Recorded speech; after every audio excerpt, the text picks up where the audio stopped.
Shalom, lovelies. If you've been following British politics at all recently, you'll know that Jeremy Corbyn and the sort of new Labour, new old Labour, everything's old is new again, I guess, you'll know that they've been having some issues with a particular problem. The Jews. Now, I am well aware that talking about the Jews or Israel is bound to stir people up a fair bit, and I guess I'm pleading and begging and asking you to listen to the point that I'm making, because this isn't really about any of that. This is about the Labour Party in the UK and their problems with the accusations of anti-semitism, that they have. And I'm certainly not a mouthpiece for the Jews. And they're certainly not a cabal of invisible space lizards manipulating bloodlines and immigration and everything. And I'm certainly not taking my orders from them. Glad that's clear. This entire area is such a minefield because it is so sensitive. These are particular events, these are particular people about whom the entire Western world has a massive guilt complex, with good reason. We allowed 6 million of them to be killed. Don't dispute that. We didn't do enough. We didn't rescue people enough. We allowed this to happen. Germany in particular is deeply weighed under still. Just the sheer historical pressure of what they did as a nation, even though all the people responsible are pretty much dead. But then there's the problem of Israel, which does present certain issues in the way it treats certain people, in the way it respects or doesn't human rights in some capacity, the context that it's in, that it's surrounded by enemies, the support it gets from the US. The whole thing is a massive clusterfuck of epic proportions.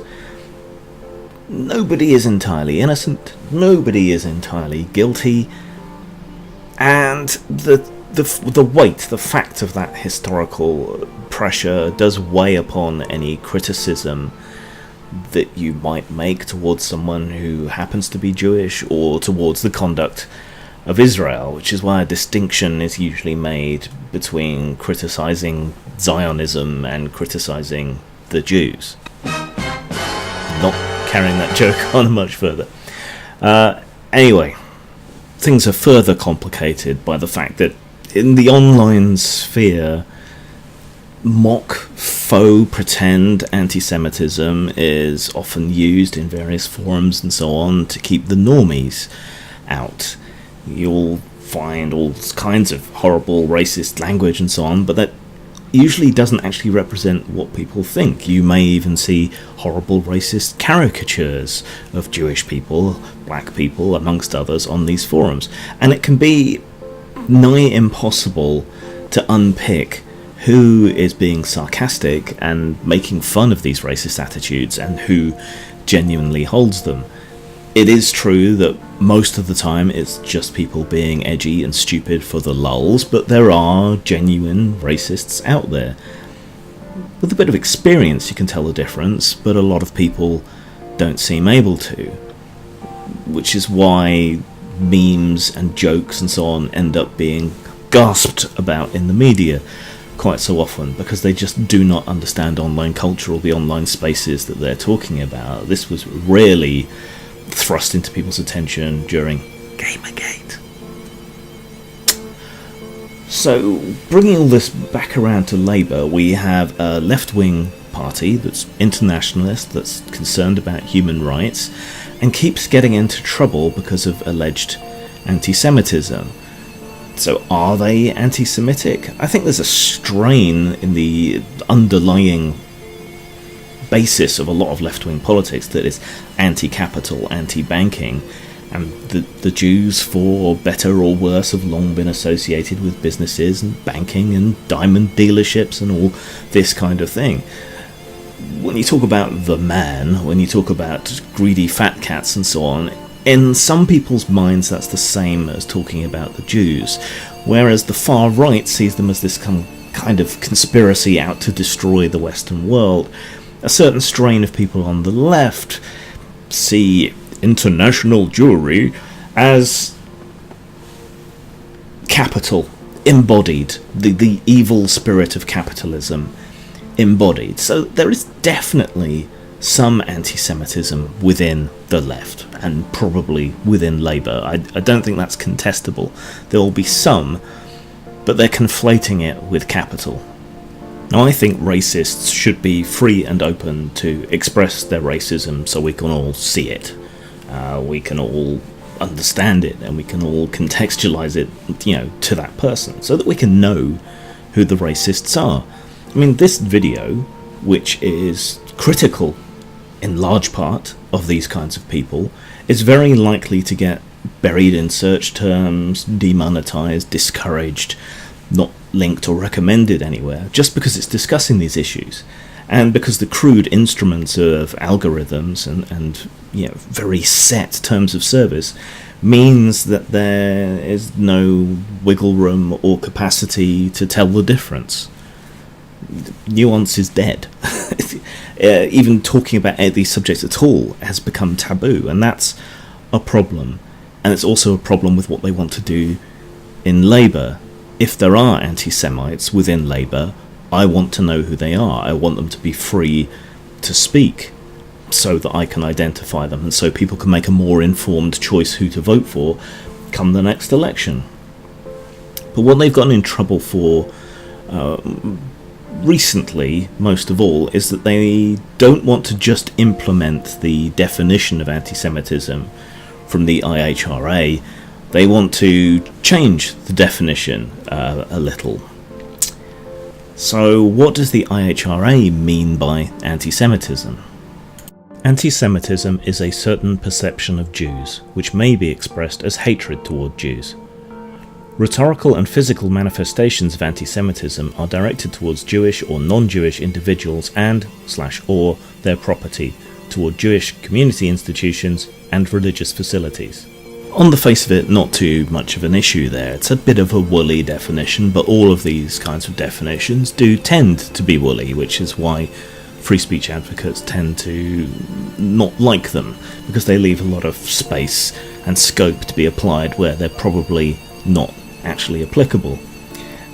However, the section doesn't stop there. It goes on to talk about various ways, various things that they then deem to be anti-Semitic. Some of this is obvious, things like the Holocaust denial and stereotypical allegations about Jews, blood libel, Jewish international conspiracies, Jews controlling the media, economy, government, banks, all that sort of thing.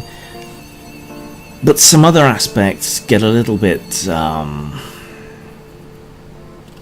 harder to accept. I think it's possible to separate a people from their beliefs or their actions. This is why when people are critical of Islam, it's absurd to call them racist. It's not the race that's the issue. It's the ideology and the religion, and to a similar extent this can be applied to Israel. But the IHRA seems to conflate criticism of Israel with anti-Semitism, and this is the problem, and this is why I think Labour is struggling with this. They should be free to criticise Israel, and I would believe that the racists within Labour's ranks should be free to be racist, and we should be free to see who they are. That's part of the point of free speech, it being a double-edged sword like that. But these examples include things like criticising the existence of Israel, claiming that it's a racist endeavour, despite being, well, an ethno-state, to be honest. Double standards requiring it to adhere to behaviour not expected of any other democratic nation. I don't think that goes on particularly. People are upset that they're not living up to the standards of other democratic nations. One in particular, out of their examples, really sticks in my craw, and I think this might be where Labour also has the issue. They regard drawing comparisons between contemporary Israeli policy and Nazi, fascistic, or other totalitarian policy. Drawing a comparison between the two is deemed to be anti-Semitism. I don't think that's true. I think the irony of the way Israel treats its own racial minorities, when you consider the history and background, I think that's so glaringly obvious a comparison to draw, that the idea that it's anti-Semitism, rather than just being flabbergasted that people have suffered so much, would do the same thing to others. Yeah, that seems to me to be a normal and natural reaction. So I suspect that is where the problem lies. They want to be free and able to criticize Israel for its actions, for its policies, for its politics, for the way it conducts itself, for its human rights abuses and so forth, without that falling under the definition of anti-Semitism. And that's probably why they're rejecting the IHRA definition. Of course, the Tories are making great gains from pushing this button constantly, and the Blairite rump is also using this and staging a rebellion to adopt the definition without redefinition or clarification. So now I'll probably be accused of being a Nazi by one half of people, and be accused of being Jewish myself, or having mongoloid features or something by the other half. Knock yourselves out in the comments. Zang.